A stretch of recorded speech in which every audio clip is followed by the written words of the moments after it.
सर्दी मनाते रहे।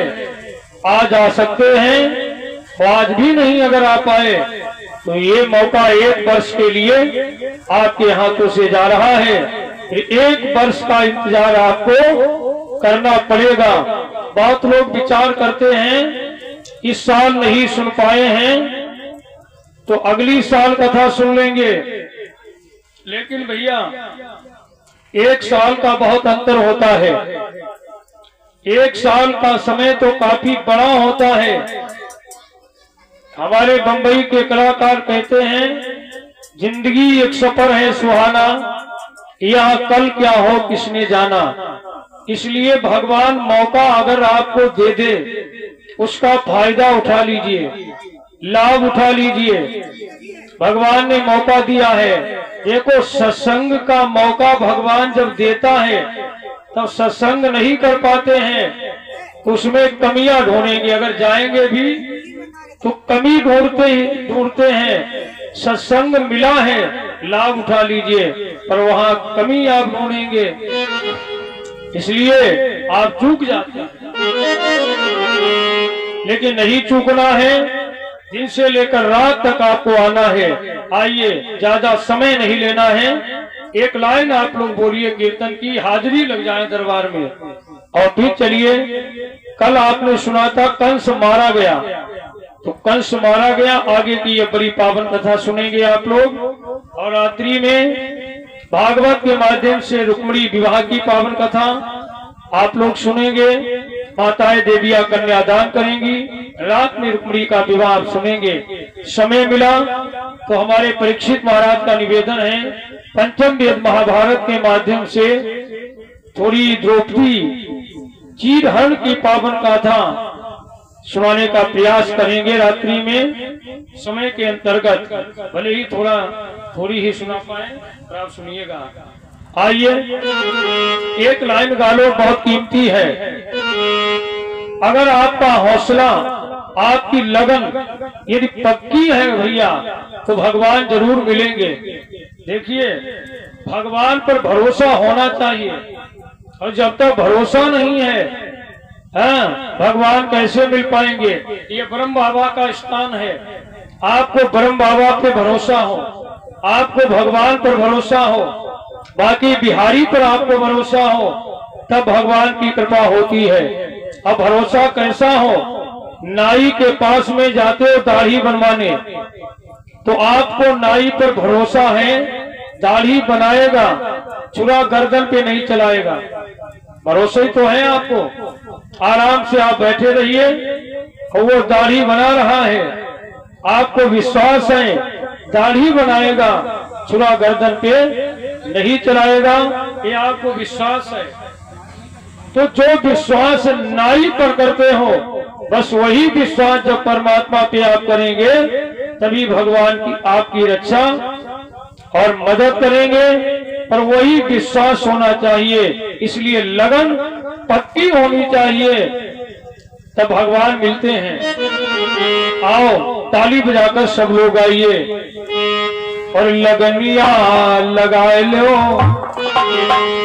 लगनिया लगाओ राम, मिले हैं जरूर लगनिया लगाओ, लगाओ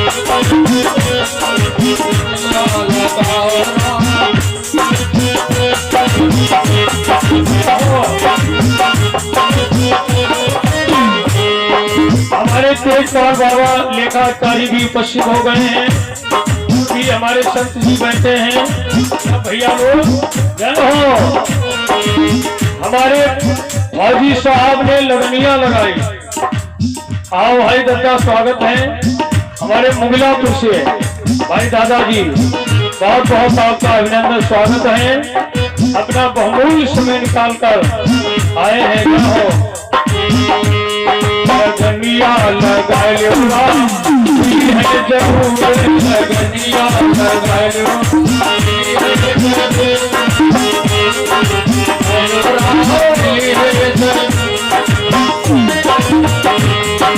मिली है जरूर, हाँ मिली है जरूर, मिली है जरूर, हाँ मिली है जरूर, मिली है जरूर, हाँ मिली है जरूर।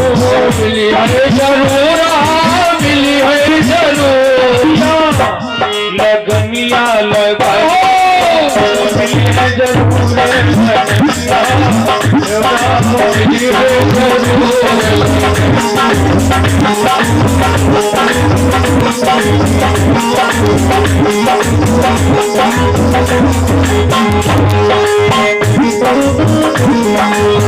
और भैया बहुत सुंदर लिखा है कि रघुबर जान की मैया, रघुबर जान की मैया, अरे रघुबर जान की मैया, इत रघुबर जान की मैया, फिर क्यों परेशान हो भैया, क्यों परेशान हो भैया, और लगनिया लगाओ, अरे लगनिया लगाओ राम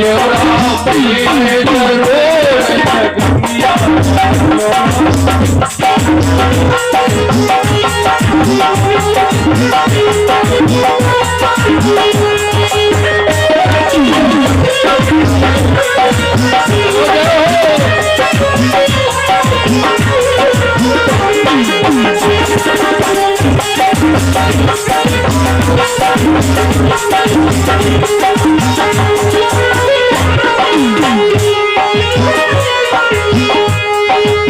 लगनिया लगनिया लगाओ राम मिली है जरूर, लगनिया लगा लो राम मिली है जरूर,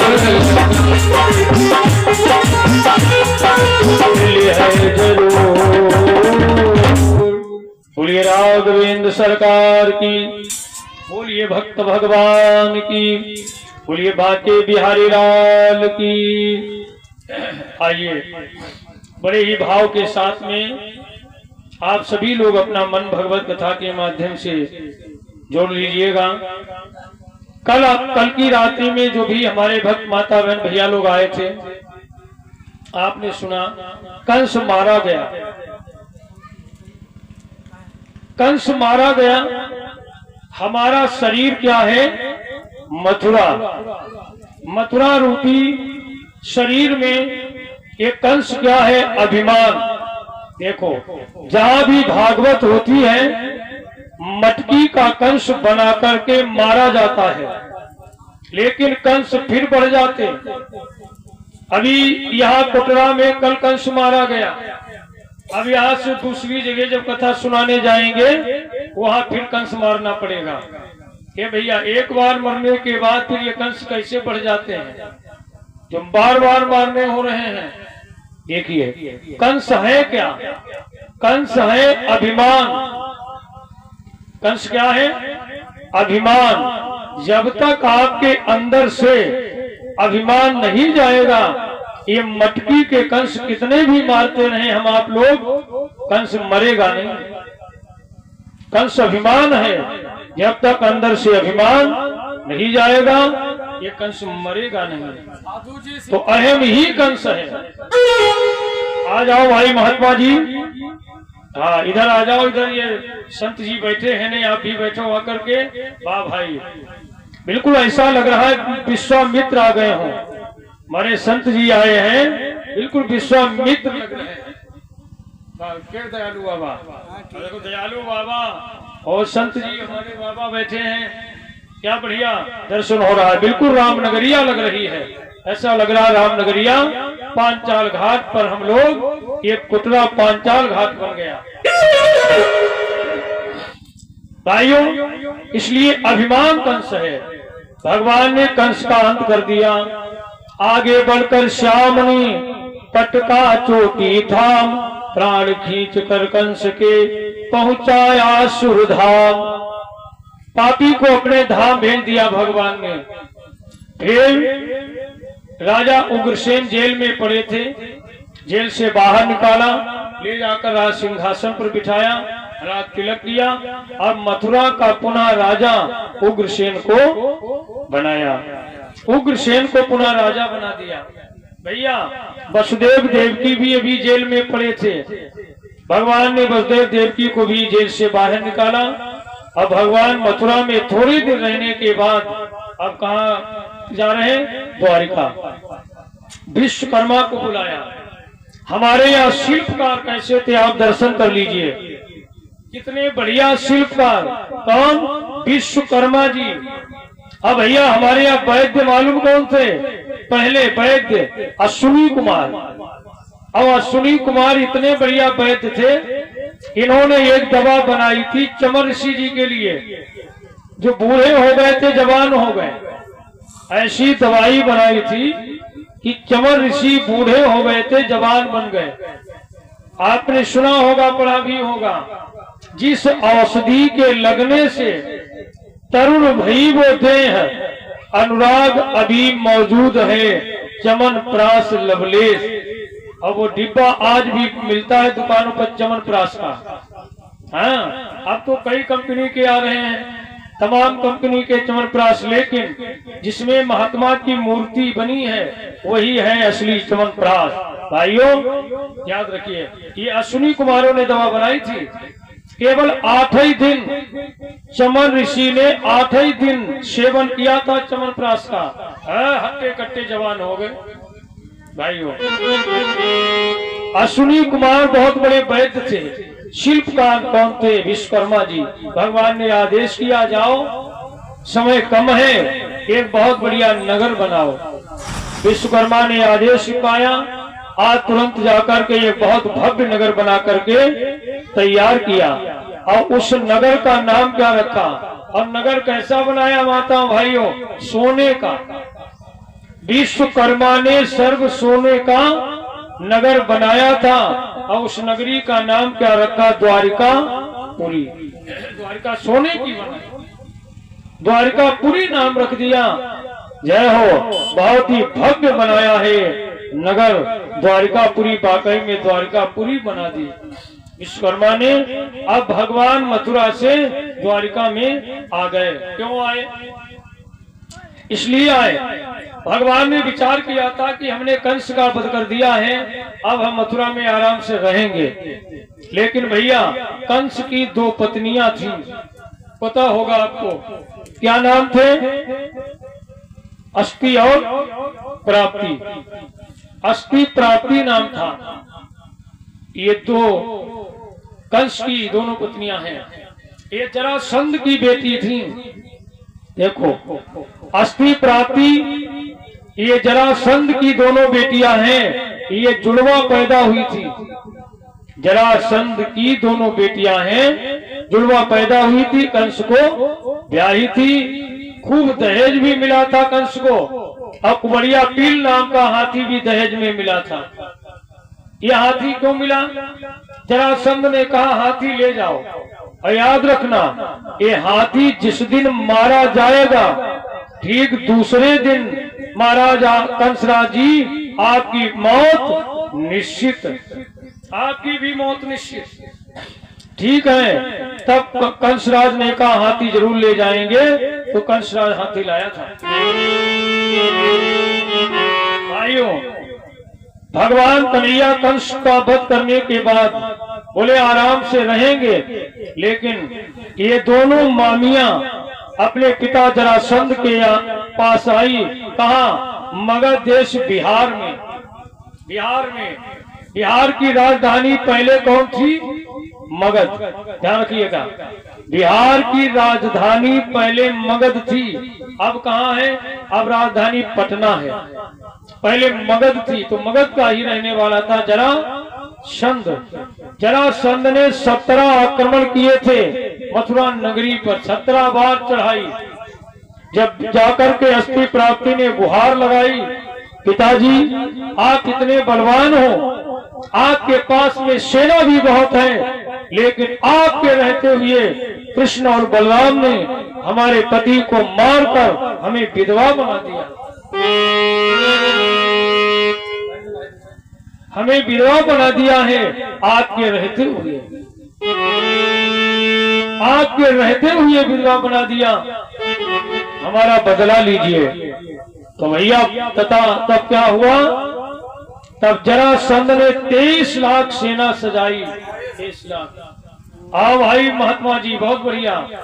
एक संत भी आ रहे हैं बराबर वाले। परीक्षित का भाग्य देखिए, हमारे दादा बैठे हैं भाई मुगलापुर सम्राट, तो आज आए हैं। बहुत बहुत आपका अभिनंदन है। हमारे भैया जी बराबर आते रहे हैं, साधुवाद है आपका भाई, और बड़ा हम लोगों का स्नेह है, प्रेम है। और को संत भी आ रहे हैं बराबर। संत जी आ जाओ, सब लोग पास से पास लाइन में बैठो। जय हो सीताराम, सीताराम। साधु जी सीताराम। वाह भाई, जय हो।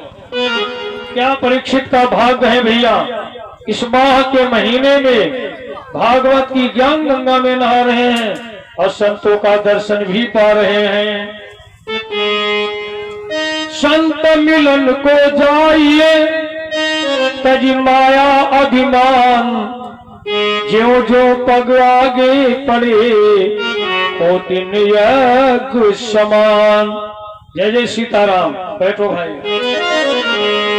करोड़ों यज्ञों की पुण्य माता बहन भाइयों आप लोग आज अर्जित कर रहे हैं। तो जरासंध ने 23 लाख सेना सजाई और मथुरा पर 17 बार आक्रमण किए। एक बार नहीं, 17 बार चढ़ाई की। भगवान 17 बार भी भागते रहे, मिले नहीं। यहाँ पर भगवान का एक नाम पड़ा था रणछोड़। रणछोड़ नाम पड़ा। जब जरासंध ने देखा कन्हैया नहीं मिलता है तो आक्रमण करना बंद कर दिया।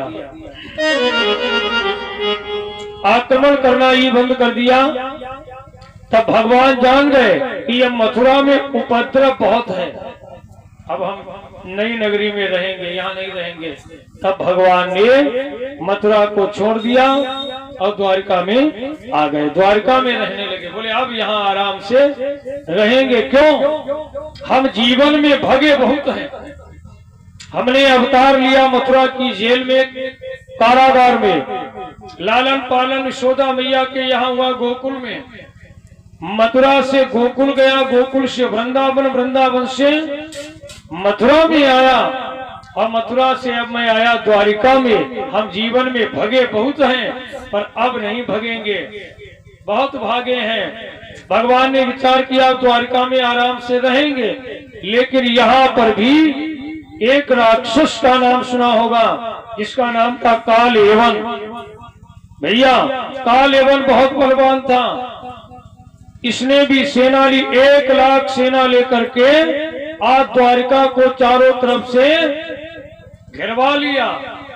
चारों तरफ से द्वारिका घेर गई। भगवान बोले अभी तक तो भागते रहे पर अब नहीं भागना है, अभी तक भागते रहे हैं। आओ भाई दत्ता, हमारे मास्टर साहब बहुत बहुत आपका स्वागत है। प्रधानाचार्य जी और हमारे भैया जी दोनों लोग भाई उपस्थित हैं। कृष्ण बलराम की तरह हमारे भैया नजर आ रहे हैं। हमारे भाई मास्टर साहब, प्रधानाचार्य जी, मुगलापुर सम्राट, बहुत बहुत आपका साधुवाद है, स्वागत है, अभिनंदन है।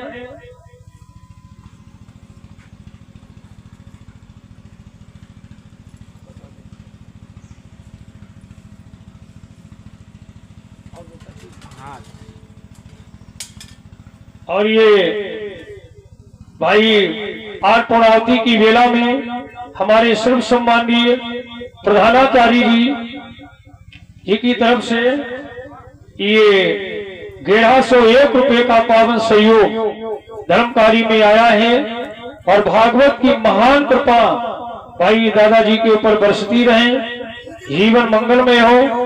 बहुत बहुत साधुवाद हैं। जय जय सीताराम। भागवत का स्वागत किया है। बाकी बिहारी की महान कृपा भाई बरसती रहे दत्ता के ऊपर। जय हो। बैठो भाई सब लोग। भगवान ने मौसम भी थोड़ा ठीक कर दिया है क्योंकि कल सर्दी बहुत थी, बड़ा लोग परेशान हो गए। तो यही भगवान का भैया दर्शन है। भगवान चाहे तो जरा देर में मौसम बदल देते हैं। अब किसी वैज्ञानिक की ताकत नहीं है जो मौसम को परिवर्तित कर दे, ये भगवान के ही हाथों में है भैया। तो आइए बड़े गौर से सुनिएगा। कालयवन 1 लाख सेना लेकर के गया द्वारिका को घेर लिया। भगवान बोले बहुत भागे हैं पर अब नहीं भागेंगे। भगवान बोले काल एवं की मौत हमारे हाथों में नहीं है, लेकिन हमें मारना है इसको। क्या किए? काल एवं को भगा करके कहाँ ले गए? धौलागिर की गुफा में। भैया धौलागिर की गुफा में जब भगवान आए, भगवान आगे थे, कालेवन पीछे। भगवान जब गुफा में अंदर आए तो देखा एक राजा पड़ा हुआ सो रहा है। राजा पड़ा सो रहा था। भगवान ने अपना पीतांबर उड़ा दिया, भगवान आगे चले गए। ये राजा कौन है? मुचकुंद।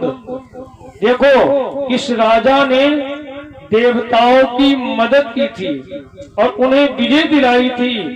तब देवताओं ने कहा भैया जाओ अब एकांत में जाकर के सो लीजिए।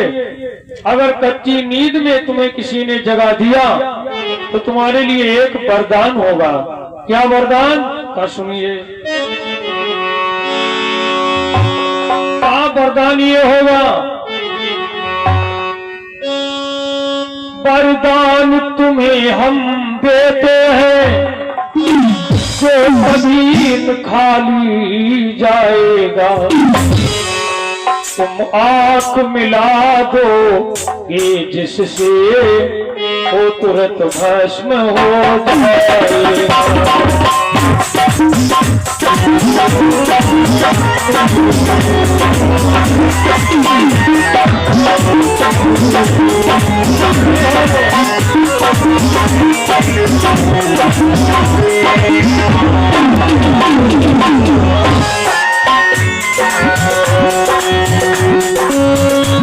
वरदान तुम्हें हम देते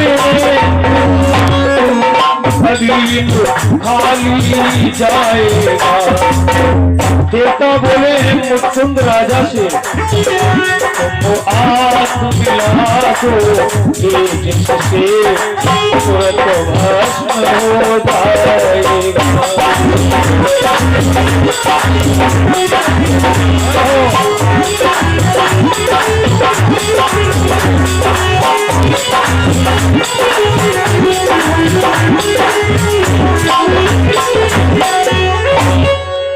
आइए दर्शन कीजिए। भैया जानते हो इस कारण भगवान भी उसे न सके जगाए और भगत अपना पीतांबर उसको दिया उड़ाए। इसीलिए भगवान नहीं जगाए, अपना पीतांबर उड़ा दिया और भगवान अंदर चले गया गुफा में। अब आया कालेवन। कालेवन ने समझा कि कन्हैया पड़ा है। अरे भगौरे इतना डरता था तो वही क्षमा मांग लेता, यहाँ आकर के चुपचाप पड़ा है, अब नहीं बचेगा तू। भैया कालेवन जान ही नहीं पाया कि कन्हैया कन्हैया है या कौन है। धोखा हो गया। भैया धोखा हो जाता है। एकदम आगे बड़ा और पैर की ठोकर मार के जगाया। राजा उठ कर के बैठा। एकदम राजा ने देखा कालेवन की तरफ।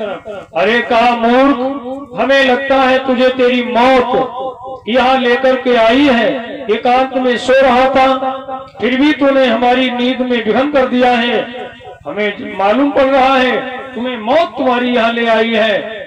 जैसे ही आंख मिलाई कालेवन की तरफ देखा और जैसे ही आंख से आंख मिलाई एकदम लाइट निकली, प्रकाश निकला। जरा देर में कालेवन जलकर खाक बन गया। जैसे होलिका जलकर के राख हुई थी भैया कथा प्रेमियों, आज उसी तरह से कालेवन भी जल करके राख बन गया, राख हो गया। लिखा है बहुत सुंदर कवि ने, अरे एक दिन मटिया में सब ही के सिंगार होगी, जब पिंजरा से सोना भरा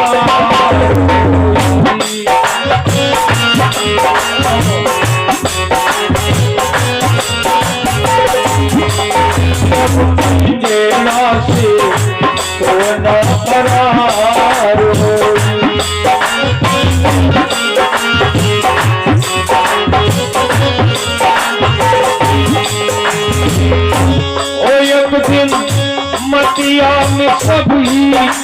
सिंगारोई। भैया भोजराज कंस भी मारा गया, कालवन भी समाप्त हो गया, पूतना तनाग्र सप्तासुर तमाम राक्षस बड़े बड़े पहलवान वीर सबको जाना होता है। यहाँ तक नहीं, सोने की लंका में रहने वाला लंकाधिराज रावण वो भी नहीं बचा। हमारी आपकी औकात क्या है? हमारा तो सीमेंट का मकान है। इसलिए भैया अरे नाती नातेदार काम नहीं आई है।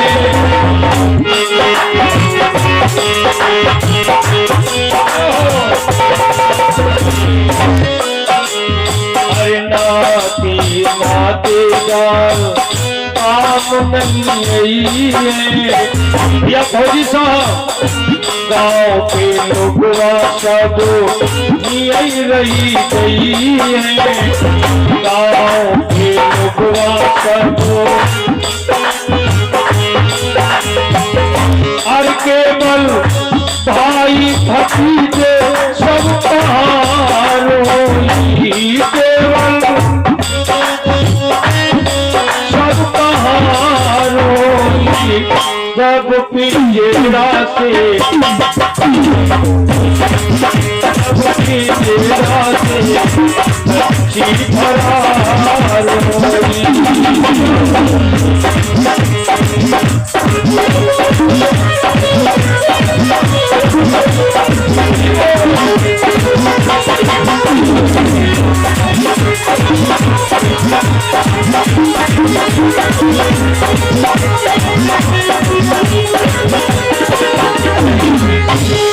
एक दिन मटिया में सभी के शिकार होई। एक दिन भाई फौजी साहब ये अपना 100 रुपए का पुरस्कार देकर सम्मानित किया है और सभी कलाकारों को भाई 100 रुपए का पुरस्कार देकर सम्मानित कर रहे हैं। धन्य है फौजी साहब को इस पवित्र माह के महीने में ज्ञान की गंगा को बहाया है। एक बार ताली से स्वागत करिए मुझे। फौजी साहब जी का जय हो, सम्मान कर रहे हैं। जय हो भाई। और भगवान की असीम कृपा फौजी साहब के ऊपर बरसती रहे। जय हो भाई। जय जय सीताराम।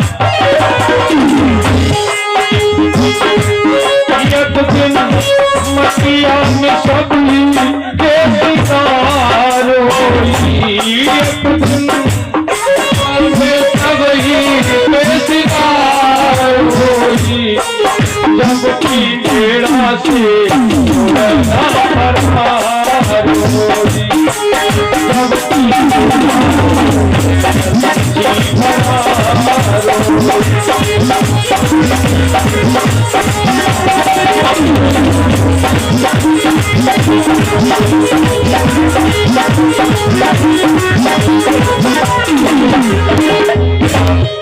भैया गीत बहुत बड़ा है पर एक ही लाइन काफी है।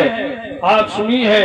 एक दिन मटिया में सभी के श्रृंगार हो, बिजड़ा से पंछी फरार होई। इसलिए भाइयों इसलिए गीत उतना ही गाना चाहिए अंतर में उतर सके। हाँ उतना ही गीत और कर्जा भी उतना ही लेना चाहिए जितना चुका सके। उतना ही कर्जा लेना चाहिए चुका सके और खाना भी उतना ही खाना चाहिए जितना हजम कर सको।